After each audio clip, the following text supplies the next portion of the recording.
ఈరోజు రాష్ట్ర వ్యాప్తంగా వైఎస్ఆర్ పార్టీ నాయకులు, కార్యకర్తలు, అభిమానులు అందరూ కూడా చాలా ఘనంగా నిర్వహిస్తూ ఉన్నారు.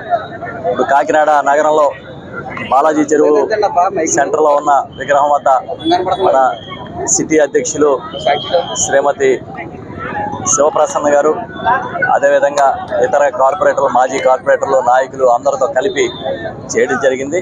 అదేవిధంగా కాకినాడ రూరల్ నియోజకవర్గంలోనూ, కాకినాడ జిల్లాలో ఉన్న 7 నియోజకవర్గాల్లో కూడా చాలా ఘనంగా ఇవాళ కార్యక్రమాలు నిర్వహిస్తున్నాం, సేవా కార్యక్రమాలు నిర్వహిస్తున్నాం. రాజశేఖర రెడ్డి అంటే ఒక తెలుగువారి నాయకత్వానికి ఒక ప్రత్యేక లాంటి వ్యక్తి. అలాంటి నాయకుడిని కోల్పోవడం మనం దురదృష్టం. దాదాపుగా 15 సంవత్సరాలు అవుతుంది ఆయన కోల్పోయి. ఇవాళకి తెలుగువారి గుండెల్లో చెరగని ముద్ర వేసుకుని రాజశేఖర రెడ్డి అంటే ఒక సంక్షేమం, రాజశేఖర రెడ్డి అంటే ఒక ప్రజల మనిషి అని గుర్తింపు పొందిన నాయకుడిగా ఆయన కనిపిస్తారు. రాజశేఖర రెడ్డి గారి వారసత్వాన్ని ఉనికి పుచ్చుకొని జ్ఞానం ఒక అడుగు ముందుకేస్తే ప్రజల కోసం నేను 4 అడుగులు ముందుకేస్తానని చెప్పే మన ముఖ్యమంత్రి, మన మాజీ ముఖ్యమంత్రి వర్యులు, పార్టీ అధ్యక్షులు శ్రీ వైఎస్ జగన్మోహన్ రెడ్డి గారు గత 5 ఏళ్లలో ఏ విధంగా పేదల కోసం పరితపించారో, నేను పేదల పక్షాన ఉన్నానని గట్టిగా నినదించి నిలబడ్డారో మనందరం చూసాం.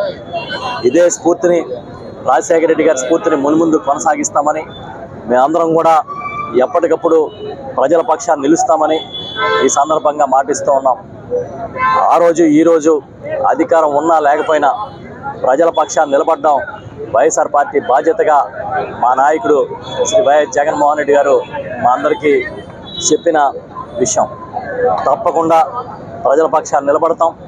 ప్రజలకు అవసరమైనప్పుడల్లా మేము గట్టిగా నినదీస్తాం.